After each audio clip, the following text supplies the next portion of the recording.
오늘 우리에게 주신 하나님 말씀 여호수아 10장 1절에서 14절까지의 말씀입니다. 한 절씩 교독하겠습니다. 그때 여호수아가 아이를 빼앗아 진멸하되 여리고와 그 왕에게 행한 것 같이 아이와 그 왕에게 행한 것과 또 기브온 주문이 이스라엘과 화친하여 그 중에 있다함을 예루살렘 왕 아도니세덱이 듣고 크게 두려워하였으니 이는 기브온은 왕도와 같은 큰 성임이요 아이보다 크고 그 사람들은 다 강함이라. 예루살렘 왕 아도니세덱이 헤브론 왕 호함과 야르뭇 왕 비람과 라게스 왕 야비아와 에글론 왕 드빌에게 보내어 이르되 내게로 올라와 나를 도우라. 우리가 기브온을 치자. 이는 기브온이 여호수아와 이스라엘 자손과 더불어 화친하였음이니라 하매 아무리 족속의 다섯 왕들 곧 예루살렘 왕과 헤브론 왕과 야르뭇 왕과 라기스 왕과 에글론 왕이 함께 모여 자기들의 모든 군대를 거느리고 올라와 기브온에 대진하고 싸우니라. 기브온 사람들이 길갈 진영에 사람들을 보내어 여호수아에게 전하되 당신의 종들 돕기를 더디게 하지 마시고 속히 우리에게 올라와 우리를 구하소서. 산지에 거주하는 아모리 사람의 왕들이 다 모여 우리를 치나이다 하매 여호수아가 모든 군사와 용사와 더불어 길갈에서 올라가니라. 그때 여호와께서 여호수아에게 이르시되 그들을 두려워하지 말라. 내가 그들을 내 손에 넘겨주었으니 그들 중에서 한 사람도 너를 당할 자 없으리라 하신지라. 여호수아가 길갈에서 밤새도록 올라가 갑자기 그들에게 이르니 여호와께서 그들을 이스라엘 앞에서 패하게 하심으로 여호수아가 그들을 기브온에서 크게 살육하고 베토론에 올라가는 비탈에서 추격하여 아세가와 막게다까지 이르니라. 그들이 이스라엘 앞에서 도망하여 베토론의 비탈에서 내려갈 때에 여호와께서 하늘에서 큰 우박덩이를 아세가에 이르기까지 내리시매 그들이 죽었으니 이스라엘 자손의 칼에 죽은 자보다 우박에 죽은 자가 더 많았더라.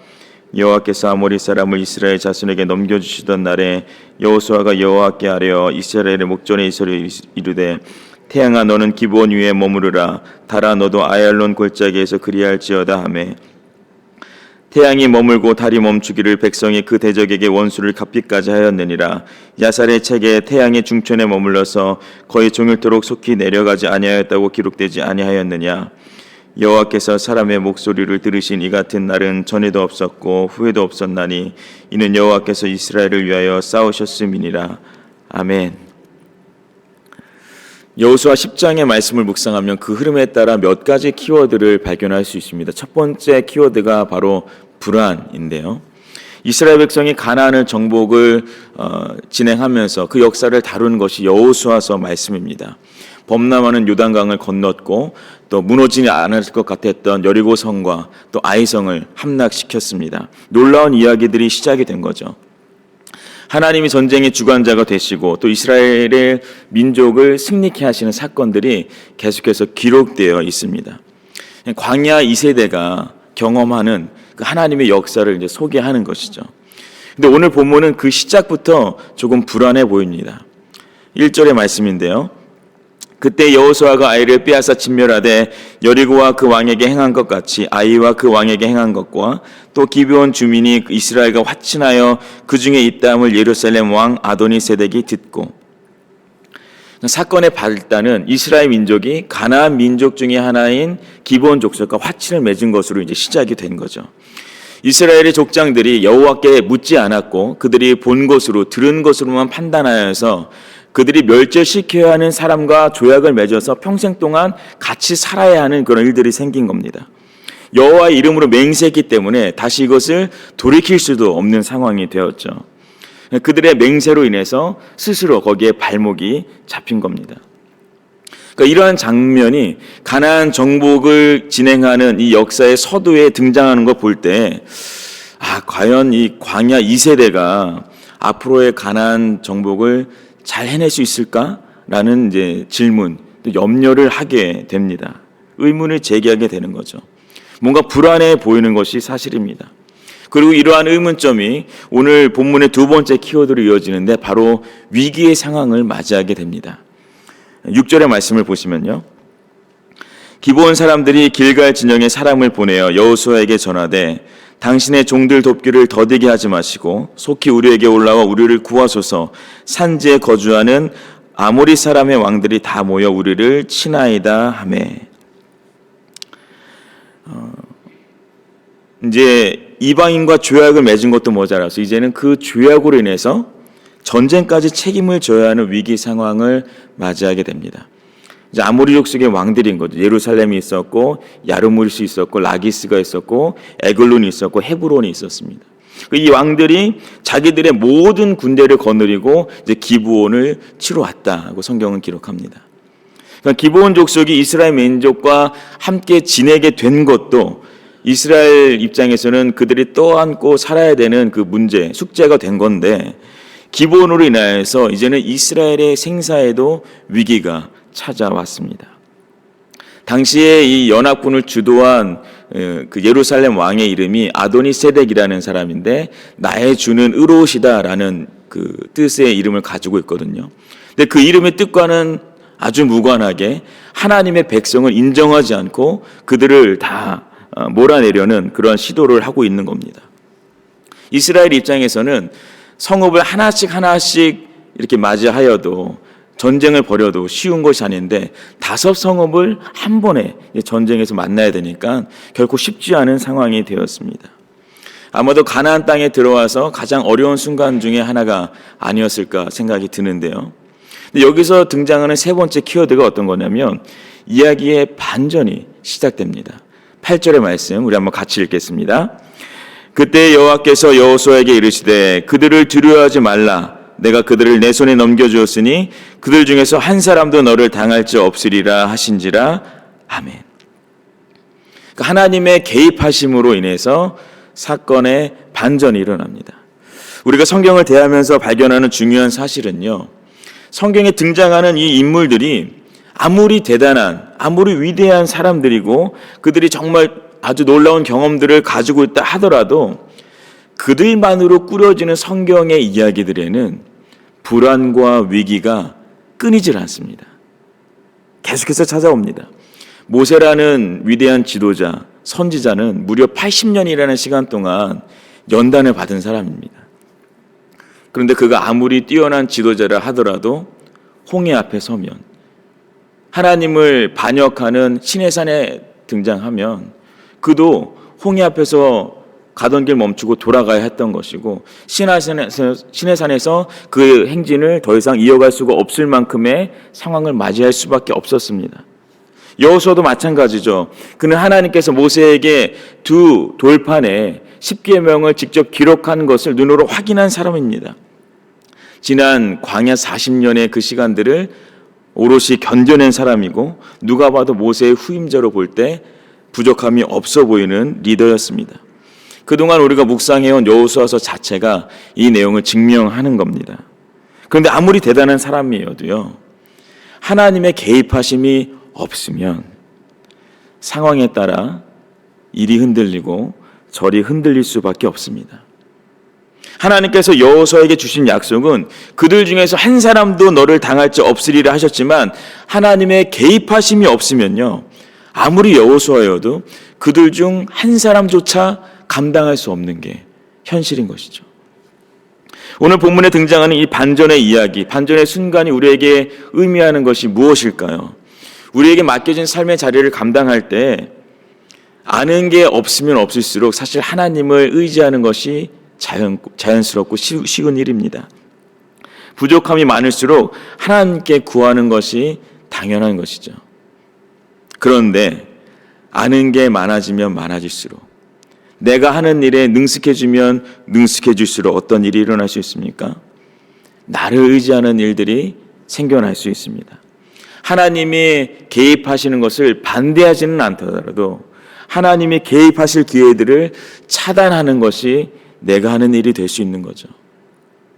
내 생각이 너무 앞서기도 하고요, 내 걸음이 너무 빠를 때도 있고요, 내 계획이 너무 맞아 보이기도 하기 때문입니다. 그러나 하나님의 개입하심이 없으면 아무리 대단한 사람이어도, 아무리 그럴싸한 상황도 무용지물이 됩니다.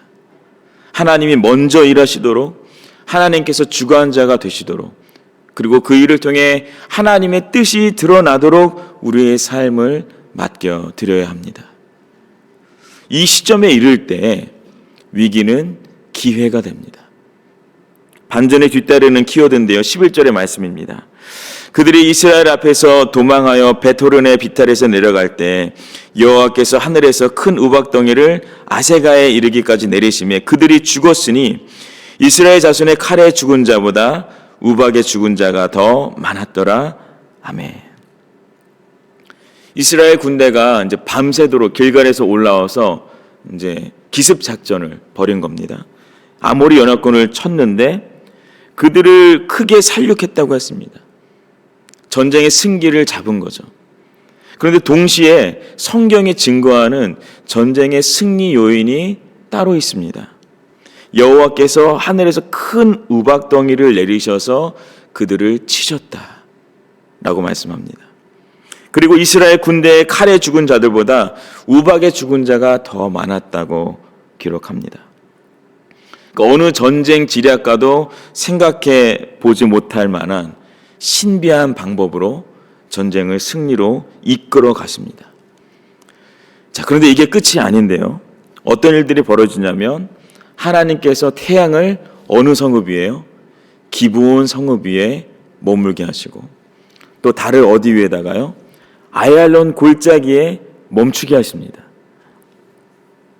그리고 태양이 떠 있는 상태에서 달이 저물지 않은 상황에서 이 연합군을 이기게 하시는데 인간이 상상해낼 수 없는 방법으로 이스라엘 군대에게 시간을 확보해 주시는 겁니다.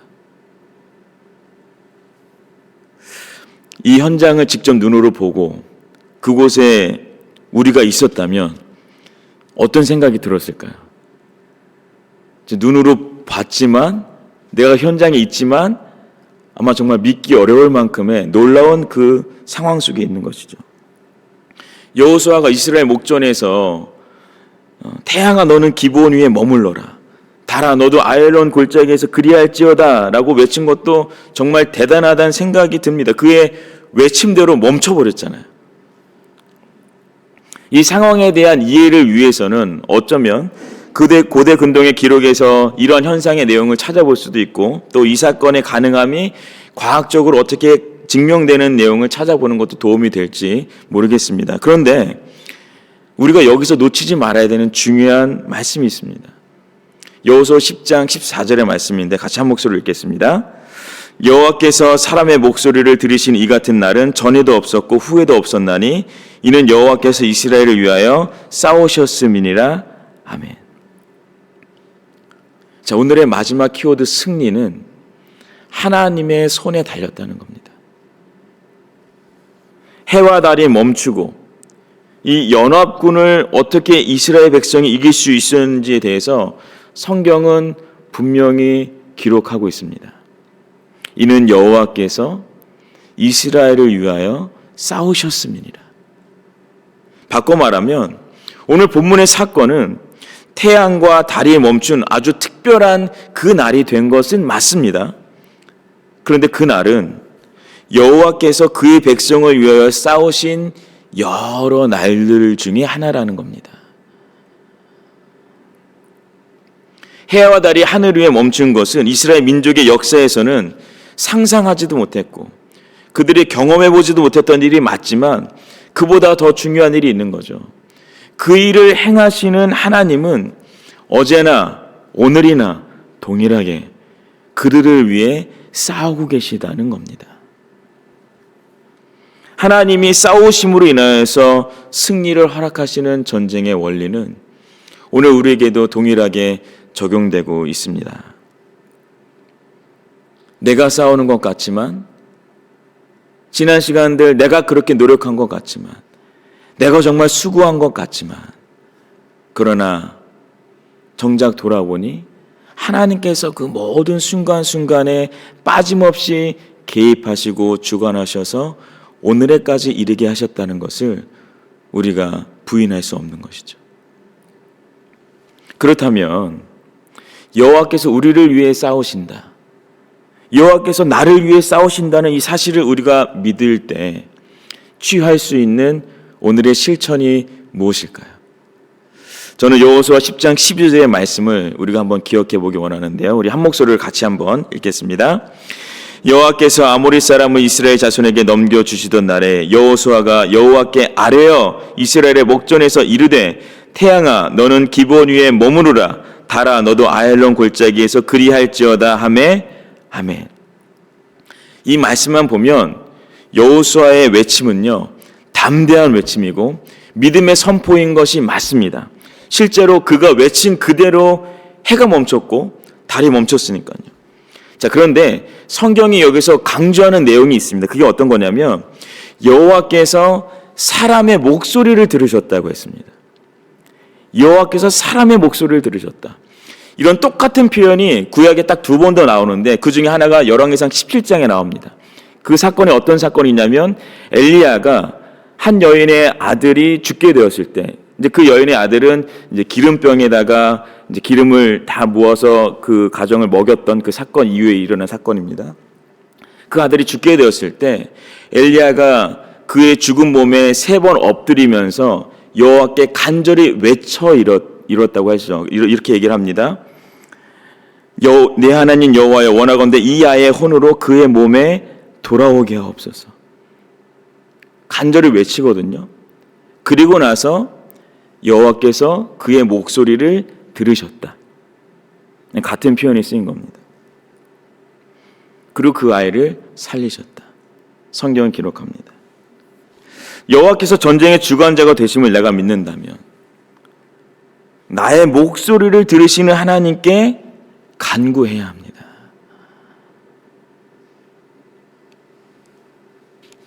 여호수아가 단순히 해가 멈추고 달이 멈추는 것이 그의 바람과 상상 속에서만 되어지는 선포로 우리가 이해하는 것이 아니라 그의 선포 속에는, 그의 외침 속에는 그의 목소리를 들으시는 여호와 하나님을 향한 신뢰가 있었다는 것을 우리가 기억해야 합니다. 이 한 해를 여기까지 달려오면서 불안하고 위태롭게 보였던 일들이 얼마나 많이 있었습니까? 지금도 우리 눈앞에 훤히 들여다보이는 것들이 있기도 할 겁니다. 그러나 그 전쟁은 나의 것이 아닙니다. 하나님께서 하나님의 이름으로 승리케 하실 겁니다. 하나님의 방법으로 반전을 일으키셔서 결국 승리를 일으키시는 하나님이 우리의 찬양을 받기에 합당하신 분이심을 고백하게 하실 겁니다. 우리의 목소리를 들으사 하나님의 방법으로 승리케 하시는 주님을 더욱 신뢰하며 오늘도 우리는 그저 믿음으로 나아가며 우리의 목소리를 들으시는 그 하나님께 간구함으로 순종하고 그 순종의 모습으로 하나님의 일하심을 기대하는 저와 여러분이 되시길 예수님의 이름으로 축복합니다.